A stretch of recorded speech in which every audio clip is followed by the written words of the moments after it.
Nous sommes toujours en direct du Salon de Genève avec Olivier Pagès. Nous sommes sur le stand Peugeot pour vous présenter des nouveautés en quelque sorte. Alors ces voitures, c'est la 3008, la 5008.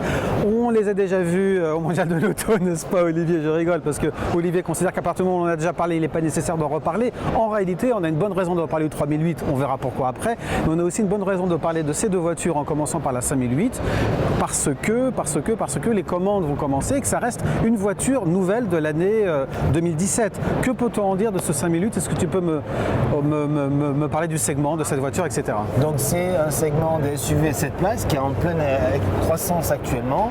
Le 5008 qui était avant un monospace devient un SUV commercialisé à partir du mois de juin prochain et reprend, comme on peut le voir, l'esthétique du Peugeot 3008, à savoir une carrosserie assez, on va dire, imposante et un véhicule qui a pas mal d'arguments à faire prévaloir dans la catégorie, notamment un iCockpit, une planche de bord toujours très futuriste et beaucoup d'espace au place arrière mais également dans le coffre. L'iCockpit, dis-moi, rappelle-moi de quoi il s'agit. Donc c'est le petit volant avec l'instrumentation haute et la tablette multimédia un petit peu orientée vers le conducteur. Alors le 5008, on l'a essayé, comparé, on est bien d'accord, déjà sur Caradisiac. Si cette voiture vous intéresse, n'hésitez pas à aller sur Caradisiac.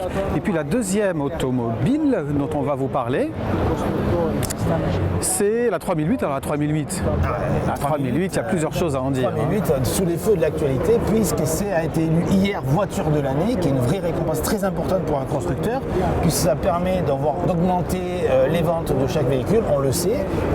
Pour nos journalistes, on dit tiens, oui, ça va permettre vraiment d'asseoir et de reconnaître le talent du constructeur. Là, il n'y a rien à dire sur le 3008. Et asseoir les ventes, est-ce que le 3008 en avait besoin? Non, alors dis-moi, parce que justement, les deux premiers mois de l'année ont été... Moi, c'est un carton total pour cette voiture qui a été vendue rien qu'en France sur 2 mois à plus de 10 000 exemplaires.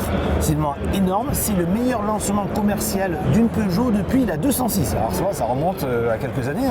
Et il faut savoir que si le 5008 est commercialisé au mois de juin, c'est en raison du succès du 3008, car Peugeot a reculé de 2 mois la commercialisation du 5008 parce qu'ils n'avaient pas produire tous les 3008 qu'ils avaient en commande. L'année Peugeot, un industriel français qui rachète un constructeur allemand, ça n'arrive pas tous les jours.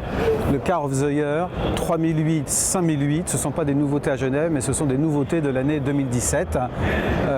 Je vous rappelle, les essais, les comparatifs sont déjà à lire et à voir sur Caradisiac. Veux-tu ajouter quelque chose sur ces deux autos? Allez, un petit élément. Pour moi, c'est les 2 meilleurs du marché. Ouf. Vous ne pouvez pas ne pas aller voir nos essais. Merci Olivier.